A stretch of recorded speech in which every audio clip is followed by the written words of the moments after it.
அன்பு வாடிக்கையாளர்களுக்கு சேலம் தன்விருத்தி ஜெர்மன் சில்வரின் காலை வணக்கங்கள். எல்லாம் நல்லா இருக்கீங்களா? கொஞ்சம் நாள் ஆச்சு நம்ம வீடியோ போட்டு. நான் கொஞ்சம் வெளியூர் சென்றதுனால போட முடியலைங்க. இப்போ வருங்க, இன்றிலிருந்து மறுபடியும் ஆரம்பிச்சிட்டோம். சங்கு ஜெர்மன் சில்வரில் சங்கு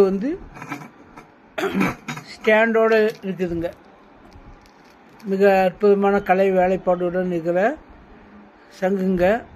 இதுக்கு ஸ்டாண்டோடு இருக்குது. அதை விட அதுலேயே சங்கு பாருங்கள், இது ஒரு வகையான சங்கு.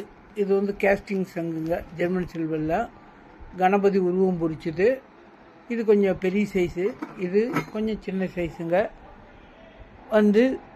வாங்கி அருள் பெற்று, கடவுள் அருள் பெற்று பயனடையுமாறு அன்புடன் கேட்டுக்கொள்கிறோம். நன்றி, வணக்கம்.